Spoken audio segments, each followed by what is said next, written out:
Matthew 28:19, Go ye therefore and teach all nations, baptizing them in the name of the Father and of the Son and the Holy Ghost. Dahil dito magsiyaon nga kayo at gawin ninyo mga alagad ang lahat ng mga bansa. Bago po kayo upo, sabihin niyo sa inyong katabing ating Diyos ay dakila. Please be seated mga kapatid. Good morning to everyone. Welcome to the house of the Lord. I'm so blessed to come in the house of the Lord and worship Him today. At nais ko pong dalhin sa inyo ang mensahe, believer or disciple. Tayo ba ay mananampalataya o alagad ng Panginoon? Are you a believer or a disciple? A believer accepts a set of beliefs, while a disciple is an active, committed follower who not only believe but also live according to this teaching. Hindi lang siya naniniwala, hindi tulad ng believer na naniniwala lang, kumbinsido sa katuruan, pero ang alagad ng Panginoon ay ibang-iba dahil hindi lang siya naniwala, hindi lang siya nakinig, hindi lang siya kumbinsido, ginagawa niya pa ang kanyang naririnig na turo ng Panginoon. Muli, palakpakan natin mga kapatid ang ating Panginoon. Are you a believer or a disciple? A believer believes and have faith in a set of teaching. Kung ikay mananampalataya, naniniwala ka sa mga katuruan na inilihad galing sa Biblia, yun ang focus mo, yun ang iyong binibigyang importansya. You are a believer. But if you are a disciple, you live out the teaching. Ang pinaniniwalaan mong katuruan ay iyong sinasagawa sa buhay mo. And you are following Christ. Now, if you are a believer, your commitment is to accept the teaching. May commitment ka rin kung ikay mananampalataya ng Panginoon. Ikaw ay tumanggap sa Kanya, reconcile, be baptized, receive probably the Holy Spirit of the Lord, and you accept the teaching as true. Totoo ang katuruan at ikay naniniwala. That's why you are a believer. But if you are a disciple, makes lifelong obedient commitment. So ang pagkakaiba mga kapatid ng believer sa disciple, yung disciple kumikilos. Yung disciple, merong ebidensya na siya'y naniniwala. Ang believer, pwede niyang sabihin naniniwala siya, pero hindi nakikita basta-basta sa kanyang buhay yung kanyang pinaniniwalaan. Ikatatlo, may aksyon. Ang believer, may aksyon din. Ang believer, mga kapatid, often involves mental agreement. Do you believe the preaching last week? Merong preacher dito mga kapatid at aking pinakinggan, ako po ay na-bless mga kapatid na ang Diyos ay nagtatalaga na at nagde-develop ng mga bagong mga mangangaral upang ang pagpapalaganap ng salita ng Diyos hindi lang po nananatili sa iilan. Kung hindi ang Panginoon ay nagtatatag ng mga bagong mga mangangaral din. Now, pag believer ka, wala kang problema doon sa pag-attend, sa pag-sang-ayon.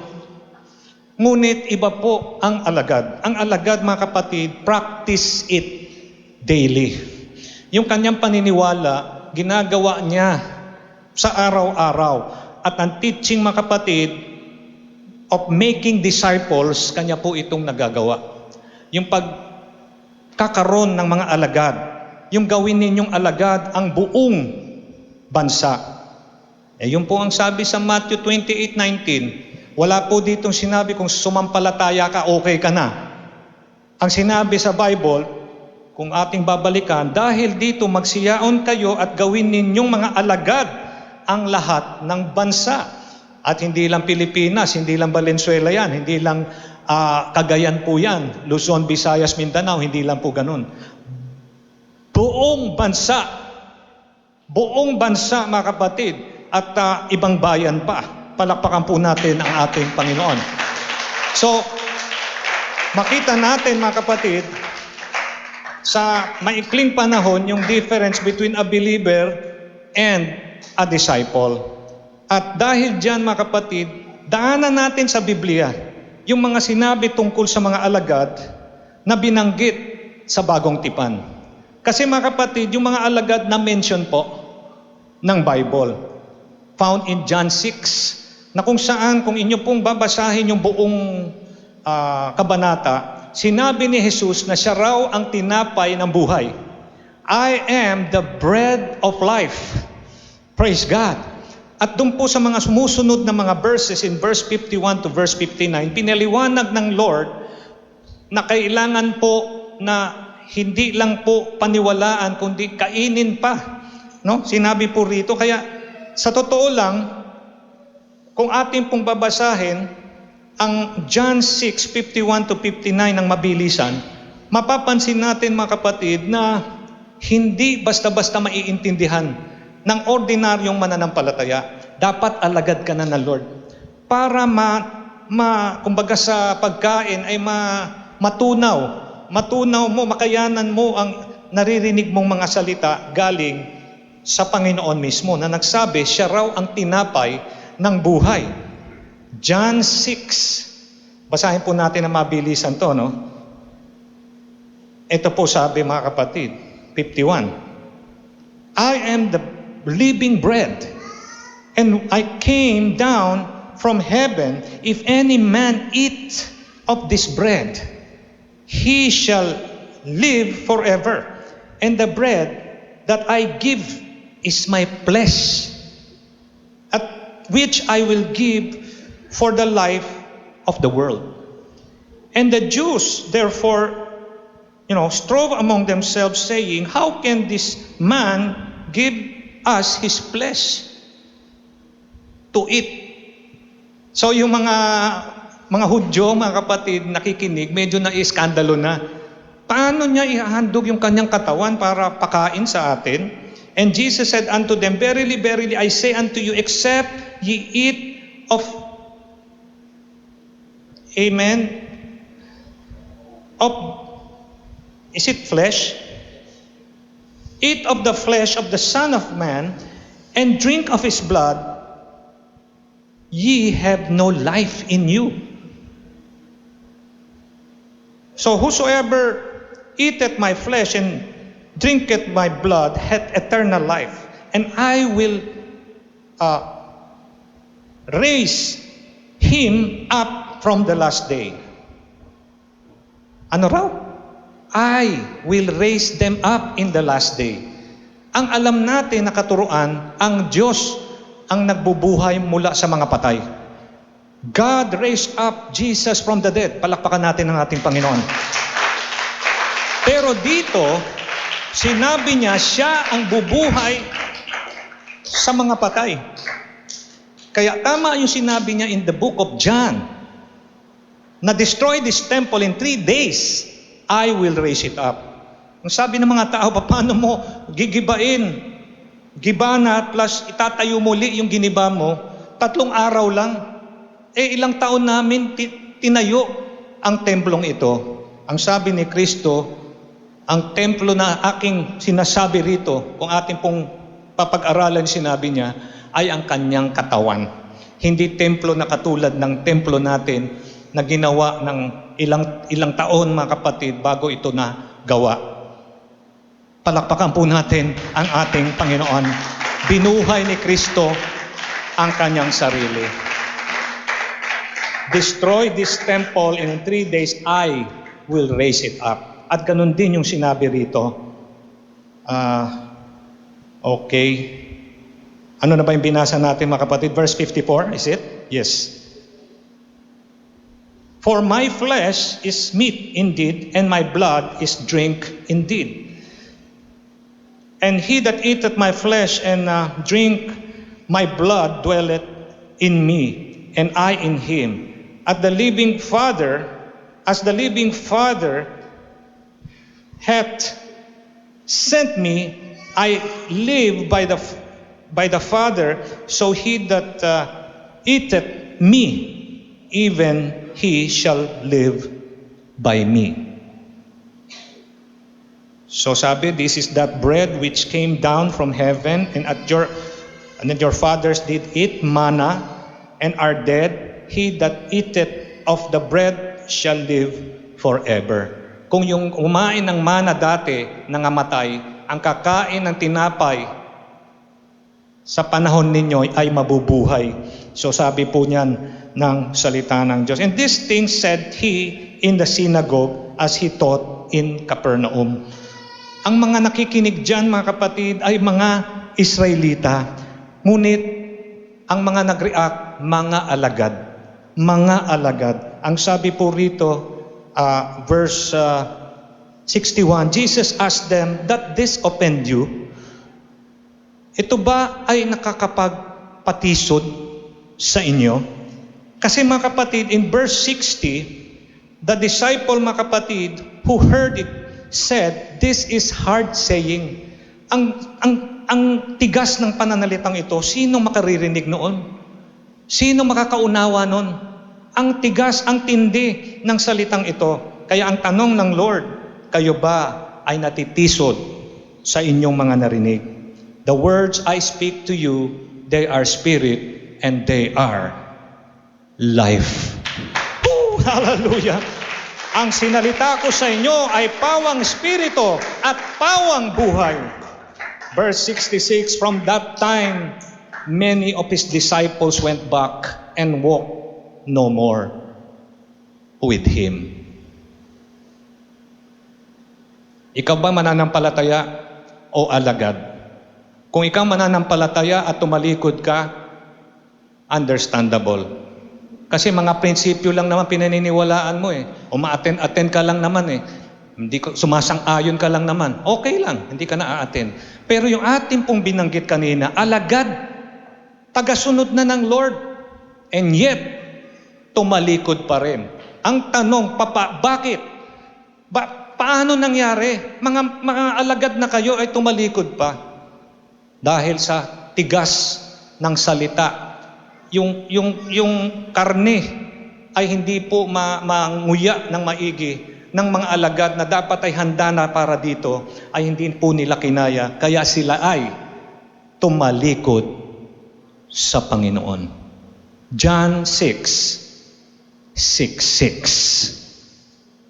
Palakpakan po natin ang ating Panginoon. Sila po ay umatras, sumuko, hindi na naniwala at hindi na naging alagad. Sayang mga kapatid, naging alagad na sila. Yung paniniwala nila ay nagsasagawa na nila, pero hindi pala ibig sabihin alagad tayo, dire-diretso na ang ating buhay sa Panginoon.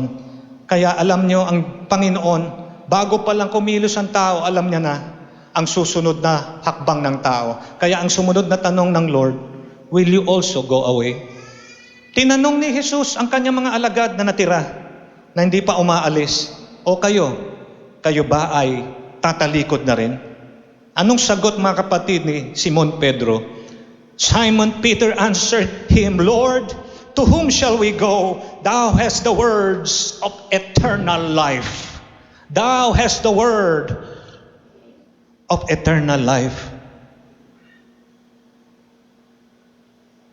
Hindi lang buhay dito sa lupa ang hawak-hawak na solusyon ng Panginoon. Ang sinabi ni Simon Pedro, hindi lang buhay sa lupa, Panginoon, ang tangan-tangan mo, pati buhay na walang hanggan. Iniisip mo yung pagkain nyo sa bahay, yung kikitain nyo, dahil sa korupsyon, ganito ganyan, walang pumapasok na blessing. Ang Panginoon, hindi po kontrolado ng ekonomiya. Ang Diyos ang kumukontrol sa ekonomiya. My God controls everything. Huwag kang matakot. Sinasabi ng mga ekonomista, babagsak ang ganito, babagsak ang ganyan, punta ka na sa ibang bansa. Hindi mo alam, pag pumunta ka sa ibang bansa, mas masahol pa sa Pilipinas. Sabihin nyo sa akin, kung merong mga nurses na gustong pumunta, mga kapatid, sa ibang bansa, pipiliin nila New Zealand. Wala. Kasi halos lahat po ng mga pumunta ron para baka sakali, gusto nila umalis dahil napakasama ng ekonomiya ron. Gusto mo pumunta ng Canada, nagsusumiksik ang maraming mga Pilipino doon. Pero gusto rin nila umuwi, halos karamihan. Dahil ang ekonomiya, hindi lang po sa bansang Pilipinas ang medyo tagilid. Lahat po ng bansa, tumatagilid din ang kanilang ekonomiya. Anong diferensya? Ang diferensya, ang Diyos natin. Saan man tayo lupalop mapunta, control ng Diyos ang ekonomiya. Do not be troubled.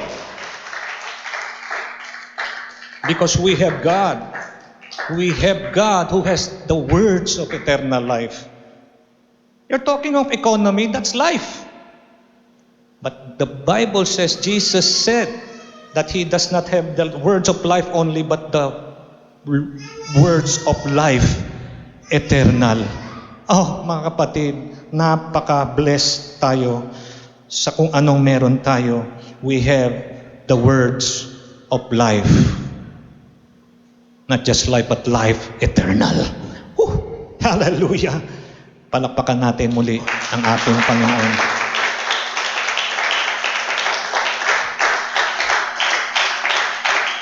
Tatalikod ka ba? Sasama ka ba dun sa mga hindi nakayanan yung aking salita? Hindi lang nila naunawaan, umalis na sila. Ang sabi ni Pedro, hindi po. Nasa iyo po ang mga wika at salita ng buhay na walang hanggan. Ikalawa, naalala niyo yung mga alagad sa Emmaus? Nung namatay si Kristo, nilibing siya, after 3 days siya ay nabuhay na namang muli. May dalawang alagad ng Lord naglalakad sa Emmaus. Pinag-uusapan nila ang bagay-bagay na nangyari. Ang pangako ng Lord siya ay babalik para tubusin ang ating bansang Israel. Asa na siya? Hindi nila alam, habang sila'y nagdi-discuss doon, may sumamang isang tao ron na sumama sa kanilang paglalakad. Si Christ pala yun, na hindi lang nila nakilala. So habang sila'y naglalakad doon, nagbebent at nagrereklamo itong mga alagad ng Lord. Bakit? Tila. Ang tagal-tagal, sinabi niya babalik siya, sinabi niya tutubusin niya ang Israel. Pangatlong araw na, ganon yung tema ng salita nila. At tunghayan natin mga kapatid, yung sinabi rito sa verse 21 ng Luke 24. Luke 24:21, ito po yung usapan nila. But we trusted that it had begun, that it had been He which should have redeemed Israel. Beside all, this day is the 3rd day since the things were done. Hinihintay namin siya na ang tutubos sa Israel. Hinihintay namin siya na tutubos sa Israel. Mga kapatid, yun ang sabi mga kapatid ng verse na to. Tila yung mga alagad, ganito ang kalagayan. Ang paniniwala ko at nanampalataya ko sa inyo, Panginoon, kung tutugunan mo at tutuparin mo yung pangako mo, pero Panginoon, due time na. Ngayon na dapat ikaw magpakita. Asan ka? Ang tawag po dyan sa mga ganyang disciple, the disciples who trusted God before, but not now. Sila yung mga alagad ng Diyos dati. Dati, ganito kami. Alagad ka ng Lord dati. Nagtiwala ka dati. Pero nung umabot sa sukdulan, tila hindi mo nakita yung katuparan ng pangako ng Diyos, ikaw ang unang tatalikod. At sasabihin mo, hindi pala totoo. Naging alagad pa ako. Buti ko naging believer lang ako, hindi malalim. Okay lang tumalikod. Pero naging alagad pa ako. Palakpakan po natin ang ating Panginoon. Hinintay namin na siya tutubos sa Israel. May hangganan ang pag-asa at tiwala ng ganitong uring mga alagad. Meron din palang mga alagad na mabababaw. Alagad na hindi na pagbigyan at tila tumagal yung sagot ng Panginoon sa kanyang pangako sa kanila, ay tatalikod na rin itong mga taong ito na bagamat sila'y mas malalim na sa mananampalataya, naging alagad na, ay tatalikod pa rin pala. Kaya mga kapatid, nung yung paglalakad ng tatlo mga kapatid ay umabot na sa lugar na sabi ng mga kaalagad ng Lord, kinakausap nila yung taong hindi kilala, si Kristo pala yun. Sumama na lang po kayo sa amin, sa tahanan namin, at dito na kayo matulog. At pagdating dun sa bahay, naghandog ang Panginoon ng tinapay at naghandog ng inumin na alak. At doon nila napansin, si Jesus ito. Si Jesus ito. Kasama natin pala. Totoo pala siya. Pinag-uusapan natin siya kanina. Pero yung pala kasama pala natin siya. Akala natin wala siya. Pero itong kasama natin siya na pala yun. Oh my Lord. Sayang. Kung hindi po nagsabi ang Panginoon, ito po sabi ng Panginoon, haling, you are a fool, you are slow to believe. Sana mga kapatid, wag po tayong masabihan ng Lord na ganyan. Matapos tayong maniwala, sumunod, maramdaman yung kanyang pag-ibig, pagmamahal, pagkalinga, sasabihin sa atin ng Lord, hindi kayo lubusang naniwala sa akin. Hallelujah. Oh, mga kapatid, makukupad ang mga puso, magsisampalataya. Alagad na nga makupad pa maniwala. Siguro dahil matagal na. No? O baka bago pa lang. Ano sa tingin nyo? Bakit makupad pa rin magsisampalataya ang mga puso ng mga ganitong alagad? Pinag-usapan natin, hindi lang mananampalataya. Alagad na po ito. Palakpakan natin muli ang ating Panginoon. Oh, mga kapatid, mga kaibigan, slow to believe. We had to hope. Or we had hope. Yung po, yung mga man of Emmaus. Ang mga disciple ng Emmaus, they have hope. Hindi lang po yun ang kailangan. Kasi you have hope dati, that doesn't count. Kailangan, we are still hoping until the end of time. You hope yesterday, you're hoping today, and you're still hoping for the future. That is what a true disciple is. Woo! Hallelujah! Praise the name of the Lord. Wala po ditong umabot na ako sa aking retirable. Magre-retire na ako. Di ba manager ka ng ganitong kumpanya? Bakit ka? Hindi, umabot na ako sa mandatory resignation. Di ba natin alam, sa panahon na tila nagkakasakit ka na, mahina ng katawan mo, doon pa lalo dapat makita ng Diyos na tayo alagad ng Panginoon. Nung ikay malakas, naglilingkod ka sa Lord. Nung ikay mahina, naglilingkod ka pa rin sa Panginoon. Niyayakap mo pa rin ang Panginoon. Dahil sa panahon na ikay nangangailangan, doon ka lalong aalalayan ng Diyos. Hindi ka kailangan tumakas, umalis, magpaliban. Kung hindi, your trust is not just because you believe, you're convinced. But even though there is no reason to believe anymore, since you are a disciple and a true one at that, you still believe. Even though hopeless is your case. Purihin ang pangalan ng Diyos. Oh, hallelujah! Praise the name of the Lord. We still hope in God. In the past, in the present, in the future. Ikatatlo, Acts 19:1-6. Mga alagad, ang tawag dito, there are certain disciples. Said in Acts 19:1-6, they are following the Lord, and when they were able to meet fellow disciples, question was asked, and it came to pass, and while Apollos was in Corinth, Paul, having passed through the upper host came to Ephesus and finding certain disciples. Meron siyang nasumpungang mga disciple. Sinubukan niya kung sila'y tunay na disciple. Ang tanong niya ito, and he said unto them, have ye received the Holy Ghost since you believe? And they said unto him, we have not so much heard whether there be a Holy Ghost. Meron pong mga alagad, kahit nung una pa man din, naglilingkod sa Lord, pero wala ang kapangyarihan ng banal na Espiritu sa kanilang buhay. Pero sila ay alagad na. Anong sabi ni Pablo? Magpabautismo kayo sa pangalan ni Jesus at magpabautismo kayo sa banal na Espiritu ng Diyos.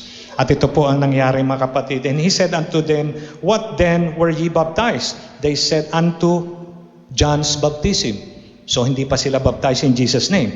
And he said, Paul, John verily baptized with the baptism of repentance, saying unto the people that they should believe on him which should come after him, that is Christ. Ang sinasabi ni Juan, kailangan sumampalataya kayo hindi sa akin, sabi ni Juan, kundi sa darating pagkatapos ko. Sino yon? Si Jesucristo. So bautismado sila sa bautismo ni Juan. Ngayon, kailangan kayo bautismuhan sa pangalan ng tagapagligtas. Walang iba, Jesucristo ating Panginoon. Isa pong kailangan nating harapin. Darating ang Kapaskuhan, ang holidays. Kailangan ating matanyag ang ating Panginoong Hesukristo. May Pasko dahil kay Kristo. He was born on a manger on one day of the whole year. May isang taon o isang araw sa isang taon na siya'y pinanganak. Maaaring hindi December 25. Pero pinanganak pa rin siya.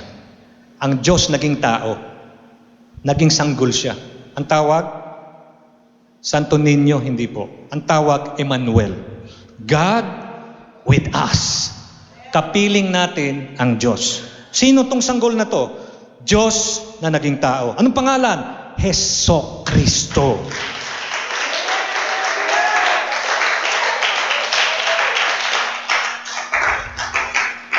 Church, I tell you, nung ang Panginoon ay pinanganak, meron po siyang dahilan kung bakit siya pinanganak.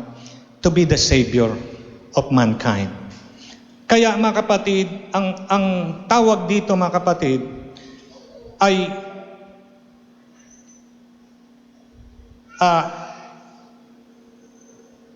may mga katuruan na dati tinuturo pero ngayon po ay hindi na po. Ang sabi po ng isang sekta o relihiyon, hindi na raw po kapantay o mas mataas si Maria kay Jesus. Na ang tagapagligtas raw na turo ng salita ng Diyos ay si Jesucristo lang. At doon po sila naging tumpak. Tamang-tama ang kanilang pag-amin. Ang malungkot ay yung mga napaniwala na mali nilang turo dati. Sasabihin ng tao, buti nga umamin. Ay, kailan pa sila aamin? Kung lahat ng mga kanilang mga miyembro mapunta sa kapahamakan, hindi pa sila aamin. Pinakamababaw na kanilang magagawa ay umamin sa kanilang pagkakamali, sa kanilang doktrina. Ito pa ang isa. Magpapasko po, pag nagkaroon ng usapan sa kainan, pwede niyong ipasok. Brad, hindi mo ba alam kailangan ka mabautismuhan? Ay, bautismado na ako. Binyagan ako nung bata ako. Pinabinyagan ako ng lola ko o nanay ko o papa ko. Di ba ganyan po ang sagot nila? Pero ang tama, mga kapatid, ay bautismo na may consent yung binabautismuhan. Kailangan yung ilulubog sa tubig, nakapagsisi, nakapaghingi ng tawad sa Diyos, reconcile with God, repent of sins, be baptized in Jesus' name, and later receive the Holy Spirit, right? So kaya yung tao, hindi na kailangan yung bautismo kasi nabinyagan na raw. Kaya we have to remind them, hindi tama yung sinasabi mo. Yung nangyari sa'yo, wisik-wisik lang yan. Alam niyo wisik-wisik? Yung inambunan, yung sanggol para, binyag o bautismo. Walang kamalay-malay yung baby. Hindi pa nga masabi nung bininyagan eh. O sino nagbinyag sa'yo? Sino ang naroon nung bininyagan ka? Wala siyang kamalay-malay kasi sanggol pa lang siya. Di ba yan po yung kagawian dito? Palakpakan po natin ang Panginoon. Acts 22:16.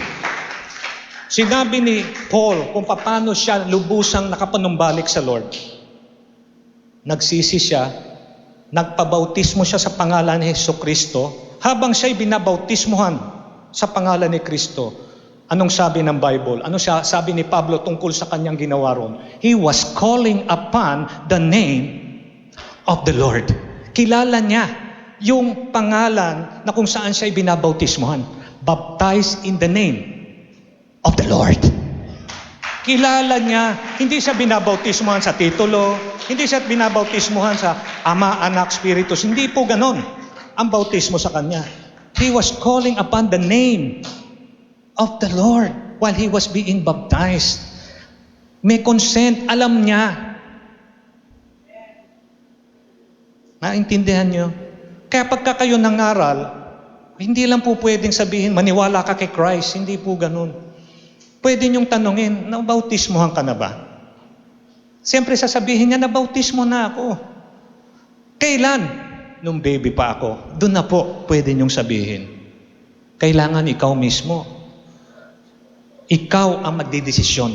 Magpabautismo sa pangalan ng tagapagligtas. Walang iba kundi si Kristo. Ganyan po ang alagad. Sinishare niya yan sa lahat. Hindi, naniniwala naman ako eh. Paano yon kung sinabi niya, naniniwala naman ako kay Christ, naniniwala rin ako sa Bible. Dapat talaga maniwala. Kasi Christian ka, di ba? Kahit Katoliko ka, kahit Protestante ka or what, sasabihin mo, you believe in the Bible.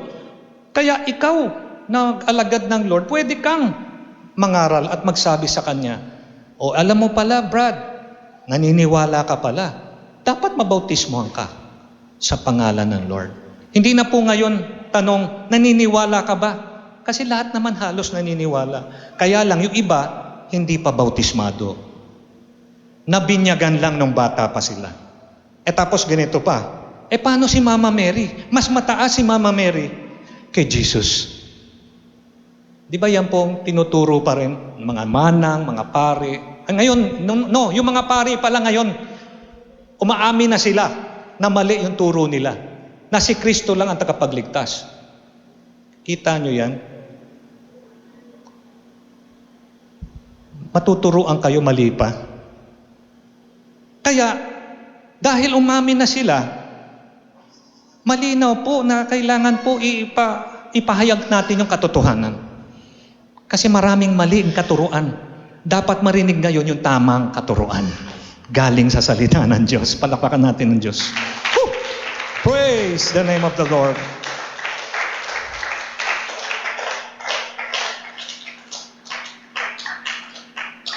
Kailangan po mapuspos ng Espiritu Santo kung ikay naniwala na sa Diyos. Kasi pagka ang gawain, walang Holy Spirit, wala ang presensya ng Diyos, wala po itong kapangyarihan. Wala pong gagaling na may sakit, walang mahirap na papagpalain ng Diyos. Nothing. But if you have, or we have the Holy Spirit, then this is the church of the living God. Palakpakan po natin ang ating Panginoon. There was a time that disciples were serving God but doing it on their own without the Holy Spirit. Wala po ang banal na Espiritu. Kaya maunawaan niyo ang ating church. Bakit palagi, almost every Sunday, Palagi yan, Holy Spirit infilling na naman. Meron na tayong Holy Spirit. Buti ka pa, meron. How about yung ilan? Yung iba. Kailangan lahat tayo, not just filled, but full of the Holy Spirit. Palakpak muli sa Diyos. Woo! Hallelujah! Disciples are lifelong believers or learners. Pagka tayo ay alagad ng Lord, araw-araw may natututunan tayo kay Lord at handa tayo makinig at magpaturo dahil hindi ka lang mananampalataya kundi ika'y alagad pa. Kaya sinabi po sa ikalawang Timoteo 3:7, 2 Timothy 3:7, there are people always learning. See? But never coming to the truth. So anong sabi ng definition ng isang disciple? We are lifelong learners. Habang buhay tayo'y natututo, nag-aaral, nakikinig ng salita ng Diyos, nagsasaliksik, alagad. Pero dito sa 2 Timothy 3:7 sinabi, meron raw mga tao na palaging nakikinig, pero hindi naman umaabot dun sa dulo na maganda naging resulta. Hindi nila na a-absorb yung katotohanan na dapat nilang makamtan. Symbolized by Jannes and Jambres. These are magicians in the Old Testament. Kasi sabi, Jannes and Jambres withstood Moses. Anong ibig sabihin nun? Ito po yung mga tao na lumaban kay Moses. Samantalang si Moses ay nagpunta kay Paraon at sabihin na kailangan mo, Paraon, pakawalan ang bansang Israel kung hindi ikay parurusahan ng Diyos. 300 taon naging alipin ang Israel sa kanilang lugar. Kaya nagsugo ang Lord ng isang mensahero, ang pangalan Moses. Kasama niya si Aaron. Kasama niya yung tungkod, mga kapatid, na kung saan pag tinapon yung tungkod, nagiging ahas. Alam niyo, hindi po nasindak yung Paraon. Meron din kami niyan. Narinig niyo sinabi ko? Hindi siya nasindak doon, Brad. Kasi meron siyang mga magician, sorcerer. Ito, ikaw, Brad, pakita mo sa kanya. Ginanon niya yung kanyang tungkod. Aba, ahas din. Hindi lang pala kayo ang may ganyan. Parang sinabi niya, yan ba yung original? Sa tutuban, meron rin. Parang ganun ba? Hindi lang kayo meron. Kami rin meron. Pero yung kami meron, counterfeit po yun. Counterfeit. Paano nyo nasabi? Kasi yung mga ahas na kanilang pinalabas mula dun sa gawi nila Paraon para labanan yung ahas na nagmula sa mga lingkod ng Diyos, yung ahas na galing sa lingkod ng Diyos, kinain ng buhay yung mga ahas na peke. Nabusog yung tunay na ahas. Nilulunya niya lahat. Anong ibig sabihin nun? Makapangyarihan pa rin ang tunay at nag-iisa nating Diyos na buhay. Maraming peke, pero yung original, wala pong kapantay. Walang mananalo laban dito. Pero, kung ayaw mo talagang magpasakop, may dahilan ka. Meron din kami niyan. Yun ang palaging palusot. Kaya, kahit nakakarinig na, si Jesus ililigtas ka, hindi. Mas mataas si Maria kasi sasabihin lang ni Maria na nanay ni Jesus, anak, pagbigyan mo yung nagpe-pray sa'yo, ha? O kaya kami nananalangin kay Maria kasi si Maria mas mataas kay Jesus.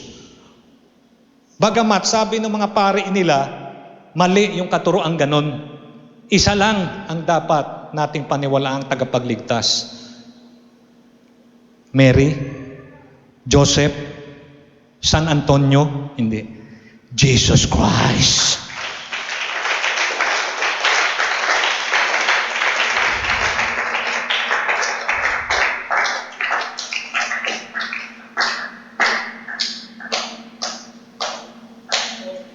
How can we live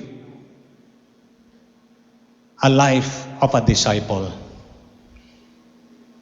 Kasi mga kapatid, kung ang buhay mga kapatid natin ngayon ay hindi buhay ng alagad, anong buhay meron tayo?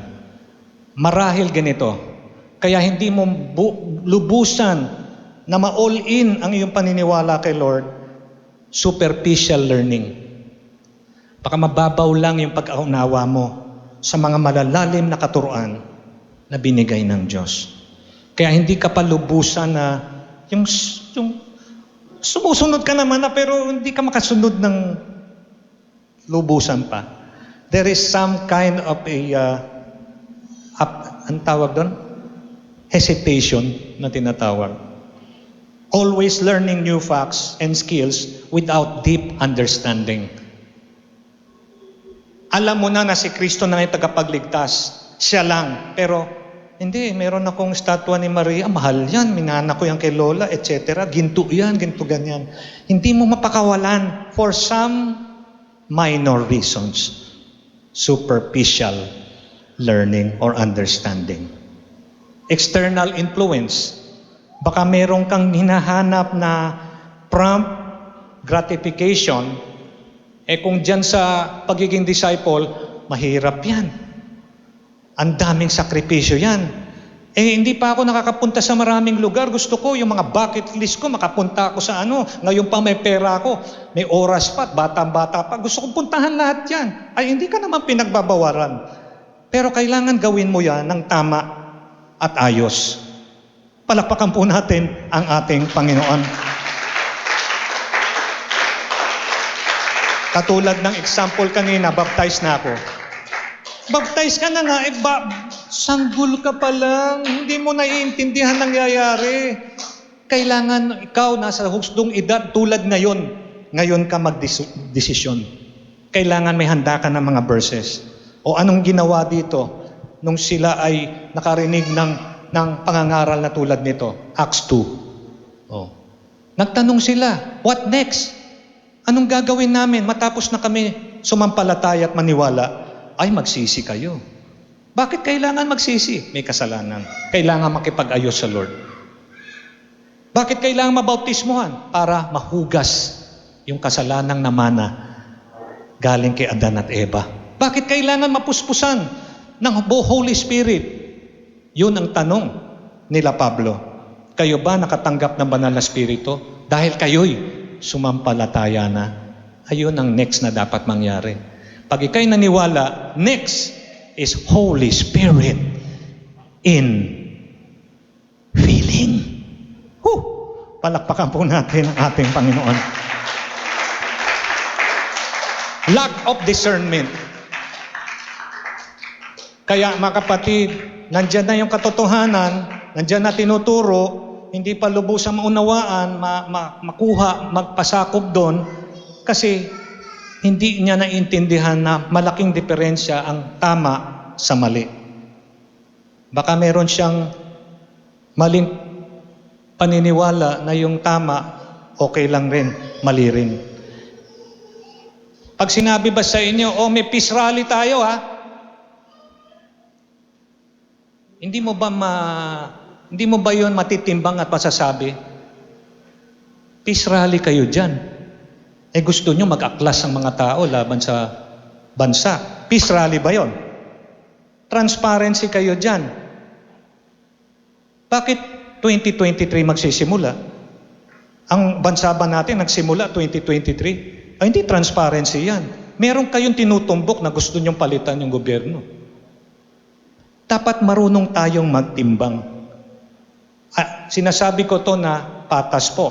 Hindi ko po binoto yung Pangulo natin na nakaupo ngayon. Pero ayon sa Biblia, kung ito'y inupo ng Lord at niluklok sa posisyon, meron siyang pagbasbas doon.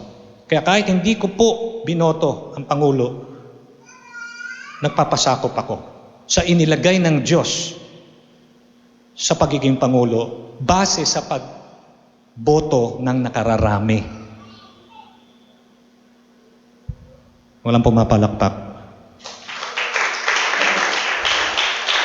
Pastor, politika yan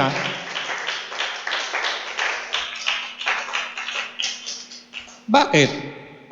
Yung mga alagad ng Emmaus, anong isip nila kay Kristo? Sabi mo, Panginoon, babalik ka para iligtas mo ang Israel. Yung Messiah, tagapagligtas politically.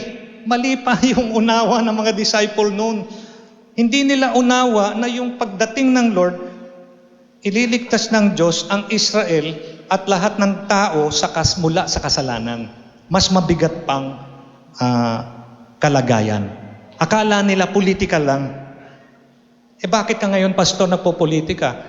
Kung yung dati ay mali pala yung pagpopolitika ng mga men or disciples in the road going Emmaus. Apektado rin po kasi ang buhay natin. Ang mananampalataya o alagad ng Diyos, hindi lang siya alagad o mananampalataya sa loob ng church, kundi siya ay alagad at mga mananampalataya sa kanyang bayan. Kung yung bayan may problema, malaki po ang say ng alagad ng Diyos. Pwede tayo magsalita. If they have the freedom of speech, the church has also the freedom of speech. And we speak according to the word of our Lord.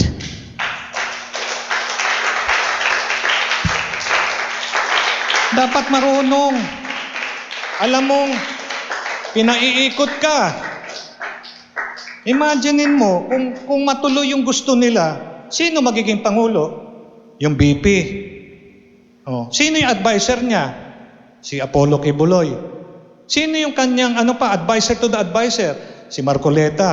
O sino pa yung yung iba pang mga ang nakalukluk dun sa kanang kamay ng Pangulo? Si Saldico. Naintindihan nyo ba? Kung magkatuloy-tuloy yung kanilang gustong gawin? Gusto ba natin ganon yung ating gobyerno? Di ba parang tumitindig yung balahibo ng marami? Pastor, wag kang magwika ng ganyan, baka magkatotoo yan. Ay, hindi pagkakatotoo yan. Kung ang mga mananampalataya at alagad ng Diyos, mananatiling nananalangin, tapat, at wag pong sumama sa ganitong uri ng rally. Magtrabaho na lang tayo, manalangin tayo, magbasa tayo ng Biblia, gawin natin yung ating ginagawa na tama. At lilipas din ito, mga alingas-ngas na nanggugulo sa ating bayan na mapayapa pa naman. Purihin ang pangalan ng Diyos na buhay.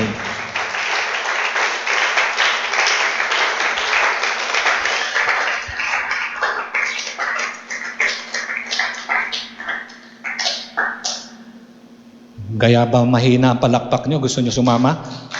Kasama ba kayo? Magkakasayo kayo ng panahon? Huwag tayo sumabay sa kumpas ng sanlibutan. Kailangan marunong kang sumala sa mga nangyayari. Fake news ba? Artificial intelligence, ano ba tawag doon? Yung mukha ng tao ginagawa sa computer na parang nagsasalita ng ganong salita. Pero hindi naman pala siya. Anong tawag doon? Meron ng ganon eh. Biruin nyo, pwede palang ganon. Pwede nga yung ulo ng pastor lalagay doon sa ulo ng iba or babaguhin mo yung pwede. Kaya lalong maging maingat, salain, baka fake news yan. Ayaw mo sa makabagong panahon magdedesisyon ka batay sa maling balita. Alagad ka pa man din ng Diyos. Matalino ka sa ganyan, matalas ka dyan. Hindi ka basta-basta sasabay sa kumpas ng salita ng tao. No retreat, no surrender. Bilang alagad ng Lord, hindi tayo aatras. Merong problema, yes. Minsan yung negosyo mo sumasablay. Minsan nagkakaroon ng problema. Meron kang mga dapat bayaran. Malaki. Sana binayaran mo dati, ngayon ang laki ng interes. Pwede ka naman makipag-usap para sabihin mo, sige, bayaran ko ng ganito, give me a discount. Pwede po yun. All is not lost. Meaning to say, wala pong game over pagka ang Diyos mo ay Diyos natin. Pag sukdula na, dun mo tawagan ng Lord, Lord, I need you more than ever. I trust in you, even though it seems hopeless. No retreat, no surrender. Second, hope persists despite circumstances that seem to offer no reason for it. Hopeless, but still hopeful. Parang opposite, ano? Wala na ngang hope, hopeful ka pa. Kasi iba ang Diyos ng tunay na alagad ng ating Panginoon. Come what may. I had hope before, I still hope now until the end. Be empowered by the Holy Spirit every day. Every day. Wag lang Sunday. Every day, mapuspos tayo ng presence ng Panginoon. And last, as a disciple of the Lord, we should share His truth. Pag tayo nagkape, tayo kumain, share mo. Ikaw ba, Brad? Ano ka ba? Christian ka pala, ha? Baptized ka na ba? Ay, hindi uso sa amin na bautism, basta I am a believer. O, di opening na yon, sabihin mo sa kanya. Sabi sa Book of Acts, kailangan mabaptize ka. Ay, hindi, para sa mga Israelita lang yan. Di ba, ganon ang salita nila eh. Sa amin, ano lang, sa panahon ngayon, sa church age, maniwala ka lang, ligtas ka na. Ang Acts 2:38, para sa lahat ng mananampalataya, Israelita ka man o hindi. Lalo pa, pag tayo'y naniwala kay Lord, ang tawag sa atin, hindi lang Pilipino, spiritual Israelite.